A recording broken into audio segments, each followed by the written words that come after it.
오늘의 이야기 주제 어촌에 살얼 잃었다 내가 바다로 간 이유입니다.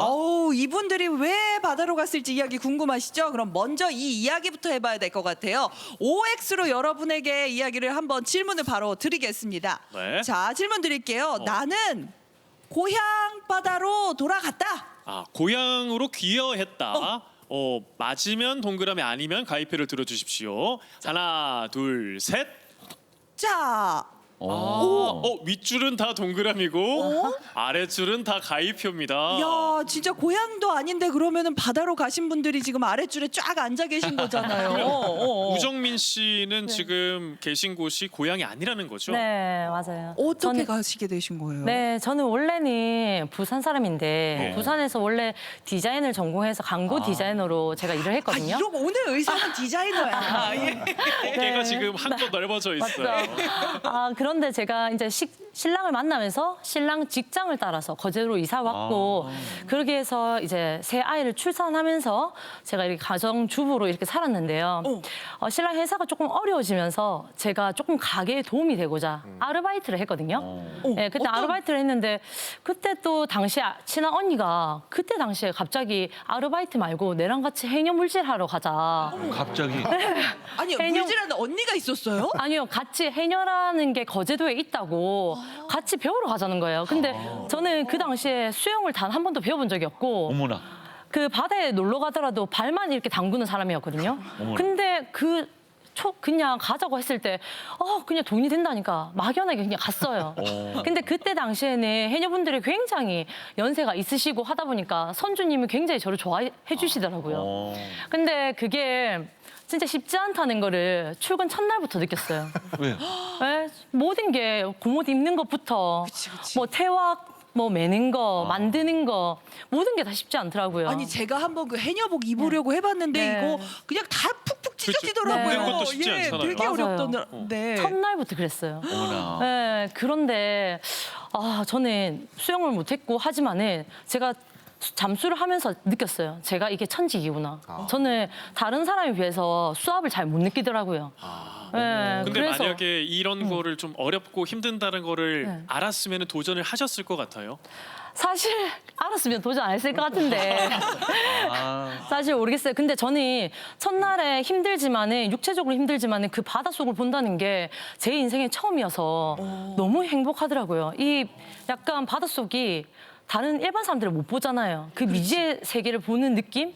약간 처음에는 해마도 보고 그 물고기 때려보는데 저는 그때 당시 아쿠아리움에 이렇게 들어와 있는 것 같더라고요. 어머. 네. 아니, 이렇게 아무리 좋다고 그래도 솔직히 젊은 여자가 이거 피부도 걱정이 될 거고 새까맣게 맞아요. 그을리는 그렇지. 것도 좀 네. 걱정이 될 거고 다치는 것도 걱정이 될 거고 바닷속 얼마나 위험한데 아유, 진짜 대단하시네요. 몰랐기 때문에 오히려 또 맞아요. 도전을 그렇지. 했고 거기서 새로운 즐거움을 얻어서 맞아요. 이렇게 지금 오. 계속 하고 계신 건데 야. 신동선 씨도 사실 서울에서 처음에 내려왔을 때 선주를 목표로 했지만 배를 타면 배멀미 있는 분들 되게 많거든요. 맞아요. 배 좀 타보셨어요, 그 전에? 저도 한 번도 안 타봤는데 얘기가 너무 공감이 되는 게 저도 처음에 배를 탔는데 배에서 서 있지 못하더라고요. 그래서 두 발로 서 있는 게 이렇게 힘든 건가 싶을 정도로 내가 당찬 목표를 가지고 왔는데 난 뱃일에 성공할 거야 했는데 배에서 떼굴떼굴 굴러다니는 거예요. 어머. 선주님이 막 소리치면서 정신 차려라. 이래서 기어할 수 있겠냐. 그래서 막 정신 차리고 했는데도 막 네 발로 기어다니고 배에서 그랬거든요. 다시 돌아가고 싶거나 하진 않았어요. 서울에서는 무슨 일을 하셨어요? 저는 서울에서는 한 10년간 마케터로서 그러니까 회사 생활을, 직장인 생활을 했었어요. 진짜 다른 일을 하셨네. 네. 아니, 근데 회사 생활 10년 하다가 왜 갑자기 귀화하고 싶은 마음이 드셨을까? 어느 순간 이렇게 서울에 이렇게 많은 건물들이 좀 답답하기도 하고 일상도 뭔가 쳇바퀴처럼 굴러가고 또 요새는 뭔가 정년도 빨라지고 그러잖아요. 맞아요. 그래서 뭔가 제 미래를 조금 더 변화시키고 싶었어요. 그리고 넓은 바다가 떠올랐던 것 같아요. 아니, 진짜로 정년 없는 거 진짜 농사를 지을 수도 있는 거고 여러 가지 일이 있을 텐데 하필 바다에 가서 배를 타는 거, 그것도 저기 남해로 간다는 게 그게 참 신기해요. 아니, 어떻게 이렇게 바다로 갈 생각을 하셨을까요?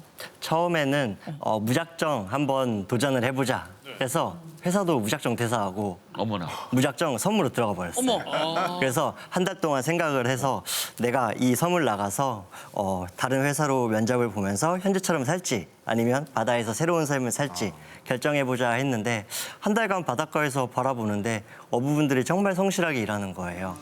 땀 흘리고 뭔가 행복도 편안해 보이고 보람차 보이고 그러다가 문득 제가 이런 생각이 들었는데 근데 왜 한 달 동안 여기에 젊은 사람이 나 혼자밖에 없지? 그래서 어쩌면 이 젊음이 지금 이 바다에서 기회가 될 수도 있겠다. 그래서 섬을 나오자마자 바다 기어학교로 출발했습니다. 잠시만. 기어 학교요? 네, 기어에도 학교가 있습니다. 귀여하는 걸 도와주는 건가 봐요. 그게 그게 뭐예요? 기어 학교는? 전국에 한 8개 정도의 기어학교가 있는데 저는 경상남도 통영에 있는 기어학교를 다녔어요. 이 기어학교는 약 2달간 어촌에 대한 그리고 기어에 대한 어떤 이론적인 지식들을 알려주는 곳이에요. 거기다가 더 좋은 거는 어촌에 실제 체험을 해볼 수가 있거든요. 실습 같은 것도 받을 수 있어서 저 같은 경우도 그런 실습을 기회로 남해군에 오게 돼가지고 정착지도 잡고 어쩌다 우연한 기회로 좋은 멘토분도 만나서 배도 이제 뱃일도 배우고 집도 구하고 그렇게 해서 정착하게 됐습니다. 그러니까 잘 그 귀화할 수 있도록 도와주는 그런 학교인 거네요. 맞습니다. 도와준 학교. 그러면 귀화 학교 다니신 분 또 있으세요? 제가 사실 같은 학교 1기 졸업생입니다. 이게 동창이시구나. 그럼 서로 아셨어요? 아니요, 저는 1기고 한참 후배죠. 여기서 까마득한. 선후배입니까? 아니 근데 그 귀여를 만약에 신동선 씨 같은 경우에는 네. 혼자니까 사실 그럴 수도 있는데 그래. 최희망 씨는 어떻게 하다가 귀여 학교에 들어가시게 된 건지도 궁금하거든요. 그래요. 맞아요. 아내분께서는 좀 처음에 들어갈 때 반대 같은 거 안 하셨어요? 사실 반대는 없었고 근데 그때 당시 생각을 해보면은 저희가 남편한테 약간 그 꼬임에 넘어간 것 같기는 한데 왜? 그때 당시 이제 뭐 아이도 어리고 저희 남편도 그 거제도에 조선소를 다니고 있었거든요. 근데 회사를 잘 다니고 있었는데 그 뭐 IMF 때도 어려운 게 없었던 조선소가 그때 잠깐 굉장히 불황이 왔었어요. 그러면서 이제 남편이 노후에 대해서 조금 걱정을 하는 것 같더라고요. 그래서 제가 저도 그런 노후에 대해서 좀 많이 걱정이 돼 있었던 부분이어서 남편이 자기가 조선소에서 일을 하는 게 물 가까이에서 일하는 게 좋아서 조선소에도 일을 하지만 물 위에서 내가 직접 이제 일을 하는 어부의 길을 가면 더 좋지 않을까 그런 얘기를 하더라고요. 그래서 저는 사실 반신반의했어요. 설마 할 수 있을 것이냐 그런 생각을 하고 있었는데 남편이 주말마다 아름아름 뭐 거제에 있는 뭐 장어 통발하시는 선장님한테 가서 체험을 하고 오고 또 어느 날은 또 아름아름 여수에 있는 또 배를 몇 번 타고 들어가야 되는 섬에 가가지고 선장님 배를 또 타고 오고 그리고 아까 말씀하셨던 그런 귀화학교도 들어가서 수료를 또 해오고 그런 걸 보면서 참 차근차근 그래도 허투루 하는 말은 아니구나 준비를 잘 하고 있구나라는 생각이 들었어요. 그러면서 조금씩 이제 신뢰가 좀 쌓이고 근데 이제 남편이 이제 귀화를 하겠다라고 하는 조건들 중에 이야기하는 중에 아이를 키우는 데 있어서 도시에 우리가 맞벌이를 하고 살면 아이 뭐 학예나 이런 학부모 교육이나 이런 거에 참여하기도 좀 힘들고 아이랑 함께하는 시간이 조금 줄어들지 않겠느냐 이런 얘기를 많이 했었어요. 그리고 그런 얘기뿐만 아니라 뭐 노후라든지 이런 조건들을 한 50까지는 저한테 얘기를 했던 것 같아요. 50까지나 얘기를 했어요. 그러면서 저를 설득을 계속 하더라고요. 그러니까 어느 순간 저도 정신을 차려보니까 장흥 앞바다 배 위에서 일을 하고 있더라고요. 저도. 야, 이게 보통 여자들이 이렇게 남자들이 이렇게 막 결혼하자 영화가 네. 50까지 이유를 꼬임에 넘어가서 네. 같이 살고 있고 네, 그런 왜 이렇게 거죠. 50까지 이야기에 꼬임에 넘어가서 장흥까지 가게 되셨네. 그럼요. 근데 선영 씨 얘기를 들으니까 저도 뭔가 가야 될 것만 같은 느낌이거든요. 남편분이 말씀을 되게 잘하시나 봐요. 제가 이게 보니까 50 한 서너 가지가 되긴 되더라고요. 근데 이게 뭐 작정하고 꼬시자 하고 한 건 아니고 원래 좀 저희가 평상시 대화를 좀 많이 하는 편이에요. 많이 하는데 이제 아까 애기 엄마가 먼저 말한 것처럼 뭐 이제 아이도 자라고 있으니까 양육 문제나 뭐 노후 문제 이런 것들을 복합적으로 이제 계속 생각을 하다 보니까 어촌에 이제 거제도에 제가 조선소를 다녔거든요. 그래서 다니다 보니까 주변에 어부들이 많이 보이죠. 그럼 보이는데 그분들 생활이 행복해 보이더라고요. 아까 앞에 신동선 씨도 이야기를 하셨지만 좋아 보이고 행복해 보이고 그런데 거기에 부가적으로 수입도 괜찮아 보이고 그러면 이거 안 갈 이유가 없겠다.